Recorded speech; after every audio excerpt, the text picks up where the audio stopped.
Assalamu alaikum wa rahmatullahi ta'ala wa barakatuh. Bienvenue chers élèves. Dans le cadre de la préparation à l'examen national de baccalauréat, je vous propose une séance de révision de cours consacrée au cours de la génétique des populations.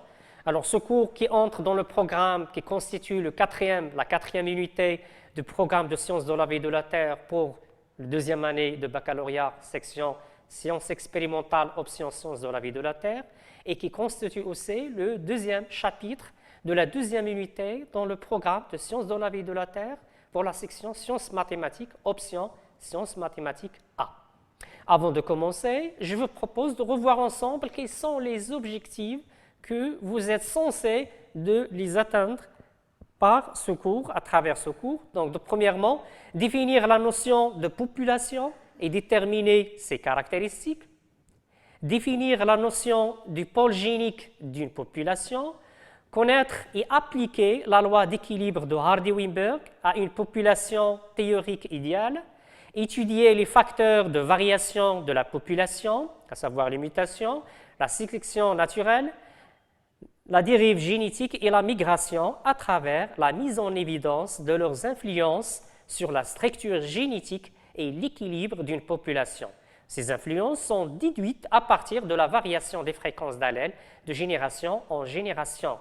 Et ça à travers l'étude des documents. Déterminer les critères qui caractérisent une espèce et qui construisent aussi la notion d'espèce.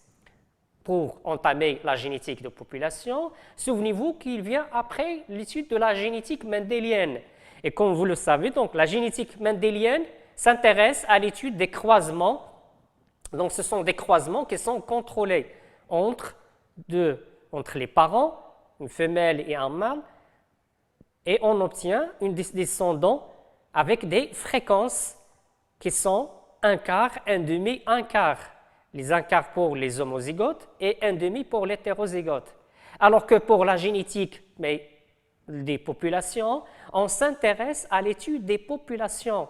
Les croisements se font de façon pas contrôlée, c'est le hasard ici, et plusieurs croisements se déroulent vu l'effectif élevé ici entre les mâles et les femelles, et dont on s'intéresse à l'étude des descendants, quelles sont les fréquences.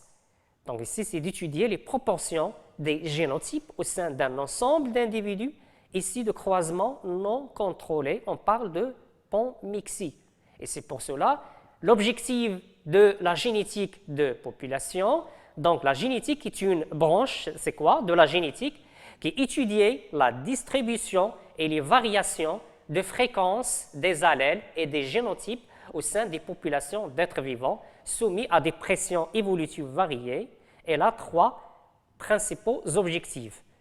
Premièrement, mesurer la variabilité génétique, appelée aussi diversité génétique, par la fréquence des différents allèles d'un même gène, comprendre comment la variabilité génétique se transmet d'une génération à l'autre ou à une autre, comprendre comment et pourquoi la variabilité génétique évolue au fil des générations. C'est-à-dire, on s'intéresse à l'étude qui sont les facteurs qui influencent sur la variation de la génétique des populations. Mais avant, c'est quoi une population?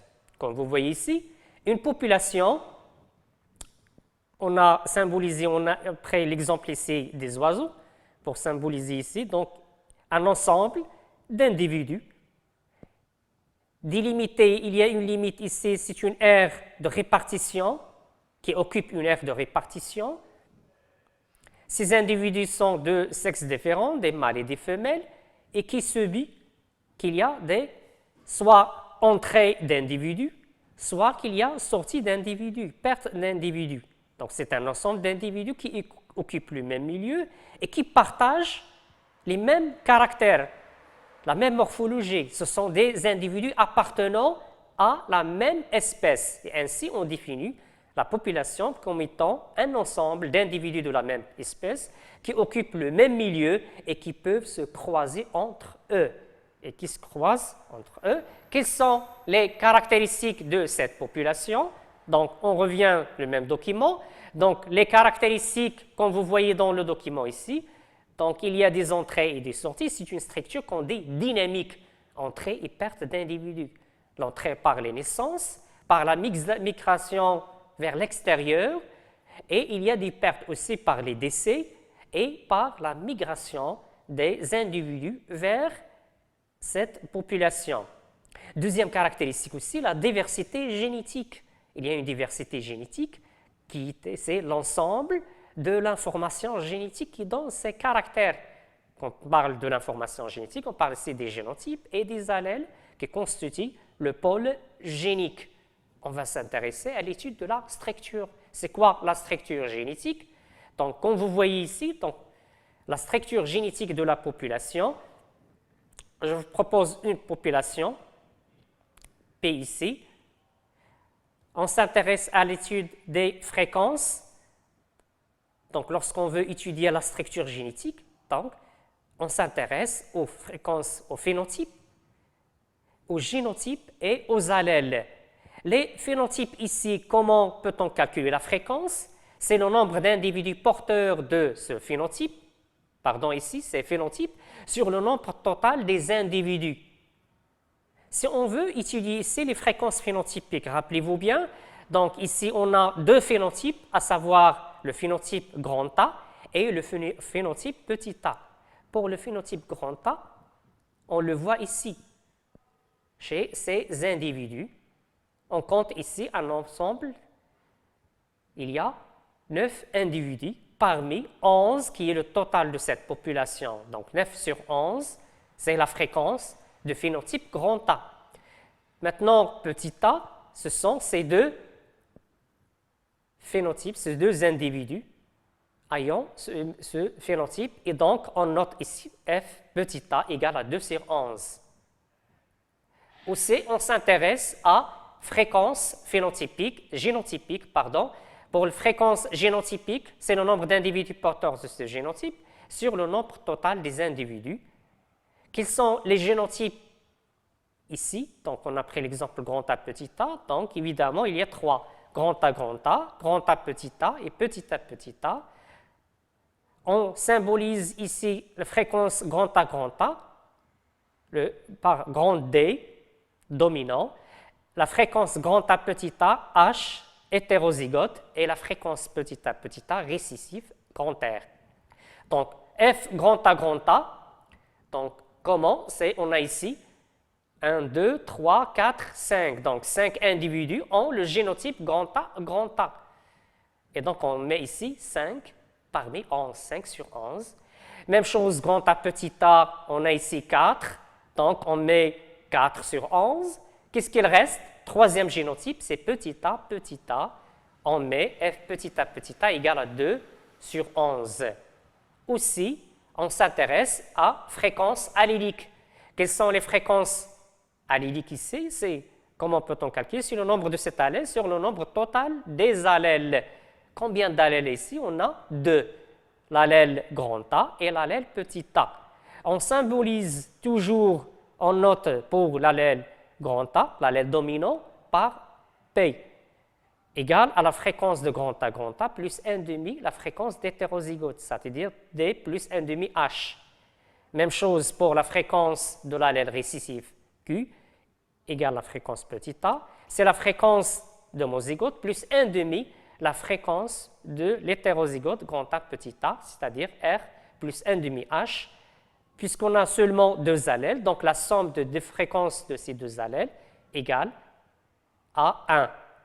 Pour ce cas ici, on a P égale à 7 sur 11 et Q égale à 2 sur 11 en utilisant, en exploitant ces résultats concernant la fréquence génotypique. Et maintenant, c'est l'ensemble de ces génotypes et des allèles. Qu'est-ce qu'ils constituent? Constituent ce qu'on appelle le pôle de gène, ou pôle génétique, ou on parle aussi de pôle génique. Par définition, c'est l'ensemble des gènes possédés en commun par les membres d'une population d'organismes sexuellement compatibles, c'est-à-dire l'ensemble de ces individus. Maintenant, comment on étudie cette population? On a vu qu'il est difficile.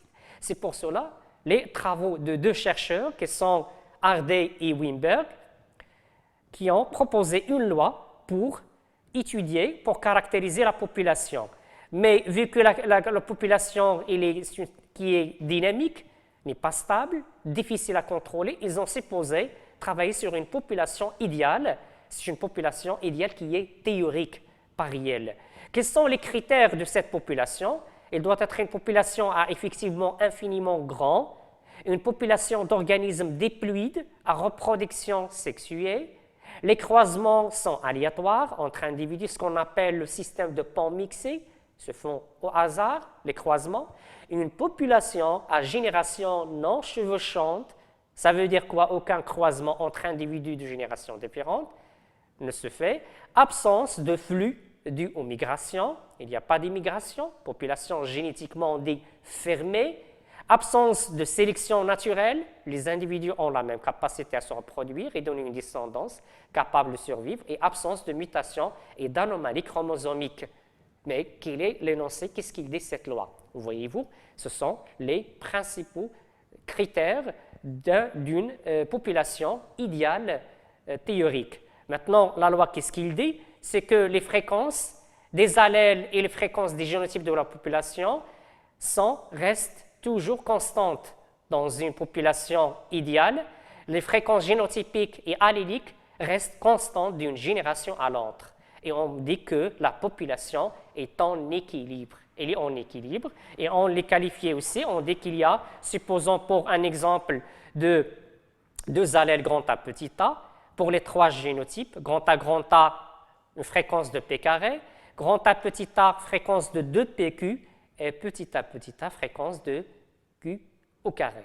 Maintenant, on va voir l'application de cette loi dans une population. Donc, pour cela, on entame le premier cas de gène autosomique, grand A, petit a. Considérons que les fréquences génotypiques grand A, petit a et petit a sont les mêmes chez les deux sexes. Donc, les fréquences de grand A est D, de grand A, petit a, c'est H, et petit a, c'est R. Avec la somme de ces trois fréquences, c'est égal à 1. Les fréquences des allèles à la génération G0, ils vont être comme suit. La fréquence de grand A, c'est P0. Pourquoi 0? Pour la génération 0, égale à D0 plus 1 demi la fréquence des hétérozygotes H0. La même chose pour la fréquence de l'allèle récessif petit a, égale, c'est qualifié Q0, égale à R0 plus H0 sur 2, avec la somme de P0 plus Q0. Maintenant, la fréquence des allèles à la génération G1, dans une population théorique idéale, les fréquences P0 et Q0 représentent les fréquences des gamètes qui portent successivement les allèles grand A et petit a. Et puisque les rencontres des gamètes se font au hasard, le système de pans mixé, donc on va faire le croisement. Donc le croisement entre ces deux allèles, vu que se font au hasard, donc les fréquences sont les suivantes, les fréquences des allèles, P0 pour A grand A, Q0 plus petit a, la même chose pour l'autre sexe, grand A, P0, et pour l'allèle récessif petit a, Q0. Et on obtient ces quatre fréquences ici, donc P0 carré pour grand A grand A petit a, P0 Q0 plus P0 Q0, ça veut dire ici la somme c'est 2 P0 Q0, et petit a Q0 au carré. Et on note dans les fréquences de génotype grand A égale à P0 carré D1, grand A petit a de P0 Q0 H1, et fréquence de petit a Q0 au carré, c'est R1. Les fréquences de l'allèle grand A, P1, on applique la formule D plus 1 demi H. Donc ici, c'est D1 plus 1 demi H1. Donc P0 carré plus 2 P0 Q0 sur 2. Donc P0 carré plus P0 carré Q0. Donc on met en facteur P0 plus Q0 avec la somme P0 Q0 égale à 1. Et on aura F grand A égale à P1 qui est égal à P0. La même chose pour la fréquence de l'allèle petit a. Qu'est-ce qu'on voit? On applique Q1, on arrive, on trouve que égale F petit a égale à Q1 égale à Q0. On voit clairement que les fréquences restent constantes d'une génération à une autre. C'est la loi de Hardy-Weinberg dans une population qui est idéale théorique.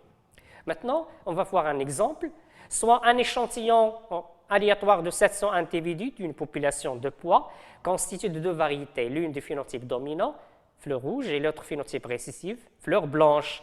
La répartition de deux variétés est représentée dans le tableau suivant, qui a donné C pour les fleurs blanches 63 et rouges 537. Et on s'intéresse au calcul de la fréquence.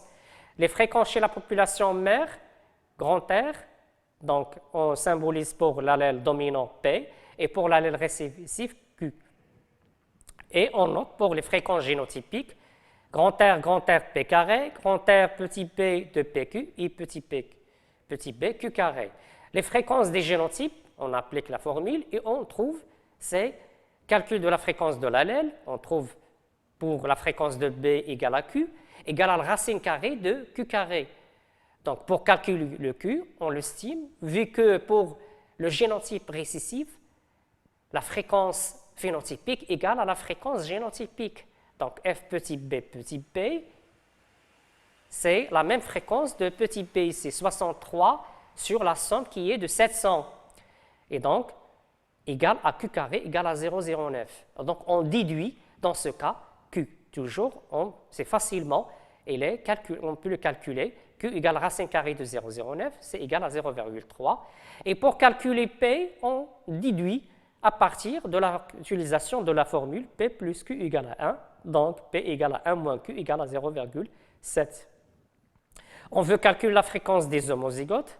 Il nous reste, en appliquant les formules p carré, 2pq et q carré, on arrive à calculer les fréquences. Maintenant, pour la génération G1, de la même façon, donc on met les gamètes dans les deux côtés avec les fréquences qu'on a trouvées, P07, Q03, la même chose, et on fait les croisements, on obtient ces fréquences P carré 0,49, RB 0,21, 0,21, donc 0,42, et pour la fréquence de petit p, b, c'est 0,09.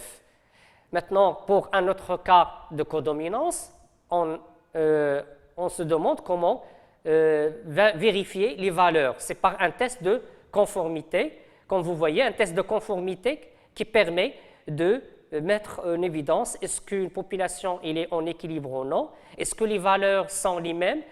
Ce test se fait en plusieurs étapes. Donc, la première étape, échantillonnage d'une population, dénombrement des effectifs des génotypes, et on calcule P égale la fréquence grand A et Q égale la fréquence de petit a. Donc, on calcule les fréquences alléliques. Puis, on calcule les effectifs génotypiques en appliquant les formules P carré fois le total, grand N, pour le génotype hétérozygote de PQ fois grand N, et pour le monozygote récessif, Q carré fois N. Et après, on procède à une comparaison des effectifs observés et les effectifs attendus normalement, théoriquement, en appliquant la loi de Hardy-Weinberg. La comparaison, c'est ce qui est demandé par test appelé test Ki2, que vous le savez. Le test Ki2 égale l'ensemble des différences au carré de les effectifs observés, ce qui est trouvé dans la population expérimentalement, et théorique en appliquant les formules de Hardy-Weinberg sur l'effectif théorique. Et après la somme des effectifs de tous les génotypes de la valeur Ki2 comparée à une valeur seuil lue dans une table en fonction de deux paramètres. Donc, avec un risque d'erreur alpha, généralement il est de 5%, ça veut dire 0,05, et un nombre de degrés de liberté qui est égal à la différence entre le nombre de génotypes et le nombre d'allèles. Par exemple, lorsque le nombre de génotypes égale 3 et le nombre d'allèles égale à 2, donc 3 moins 2 égale à 1, donc on peut repérer dans la table, on fait l'intersection entre la colonne de 0,05 et la ligne de 1, DDL égale à 1, on obtient une valeur 3,841 par exemple, et on la compare cette valeur avec Ki2 calculé. Donc si Ki2 calculé est inférieur à Ki2 seuil, on conclut que la population suit la loi de Hardy-Weinberg. Donc, la population étudiée est en équilibre. Si Ki2 calculé est supérieur à Ki2 seuil, on conclut que la population ne suit pas la loi de Hardy-Weinberg. Je vous propose un exemple ici. Chez l'homme, le groupe sanguin MN est déterminé par un gène à deux allèles codominants, ce qui permet d'attribuer un génotype de chaque individu. Et voyez-vous dans le tableau, on calcule les fréquences des allèles, donc les fréquences observées. On obtient les fréquences des allèles en appliquant et après, on calcule les fréquences théoriques et on arrive à calculer les nombres théoriques. Après, on procède à une comparaison. On calcule le Ki2, on trouve 0,083 et la valeur seuil, il est lu sur la table. On trouve ici donc 3,84. On compare, on trouve que cette Ki2 qui est calculée, il est inférieur à la valeur seuil et donc on déduit que vraiment cette population suit la loi de Hardy-Weinberg. Maintenant, on passe au cas de gènes liés au sexe. Si on considère une population en équilibre de Hardy-Weinberg et que les fréquences allèles sont égales chez deux sexes, ici on note pour les symboles X grand A, X petit a, Y pour chez les mâles, chez les femelles. Donc, X grand A, c'est P, Q. Et on fait les croisements P carré, PQ, P. Ici, la même chose, X grand A, petit a, PQ, Q au carré. On note ici, en cas de maladie héréditaire, lorsque la maladie est récessive, on obtient, rappelez-vous que le Q il est supérieur à Q carré. Les mâles sont plus touchés par la maladie que les femelles. Lorsque la maladie il est dominante, on trouve que les femelles sont les plus touchées. Donc, vous voyez ici, chez les femelles, les atteintes P carré plus 2PQ, alors que ici seulement Q carré. Et on s'interroge, chers élèves, qu'est-ce que cette population, il est constante? Évidemment non. Cette population, il varie avec le temps. En passant d'un temps à un T plus delta T, on voit que la fréquence change. Ce changement, cette modification, il est par des facteurs, ce qu'on appelle des facteurs de variation d'évolution, qui sont les mutations, la sélection naturelle, la dérive génétique, la migration. Et on s'interroge comment ces facteurs influencent-ils sur la structure génétique de la population et par quel mécanisme. En commençant par les mutations. Donc, les mutations sont des modifications brusques de l'information génétique et sont la cause de la variation allélique. Ce sont les mutations qui touchent l'ADN qui sont transmises vers les autres générations. On parle de mutations héréditaires. Donc, on distingue deux types de mutations. Les mutations qui sont ponctuelles, on dit aussi alléliques, qui touchent au niveau des allèles, donc au niveau de l'ADN. Voyez-vous ici, donc il y a plusieurs types. Le cas normal, pas de mutation. Soit qu'il y a une délétion d'un nucléotide, donc il y aura un décalage dans la lecture de l'ADN. Insertion aussi, il y aura un décalage et changement au niveau de la structure de la protéine. Soit substitution. Et dans le cas de substitution, on distingue trois cas ici. Une substitution qui donne une protéine, donc l'acide aminé ne change pas, thréonine reste thréonine, et voyez-vous qu'il s'agit d'une mutation, on dit silencieuse, soit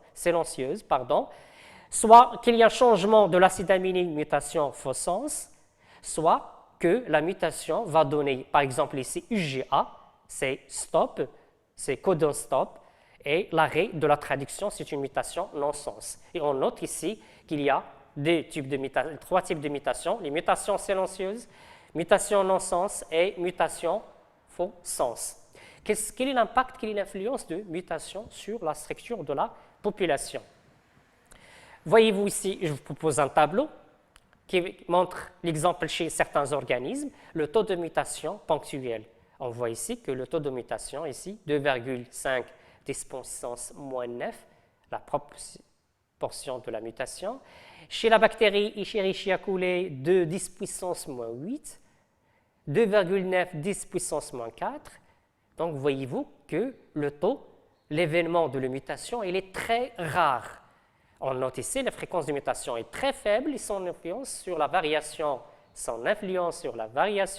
de la fréquence des allèles reste très faible. Mais son effet apparaît avec les générations, que cet effet, il apparaît clairement.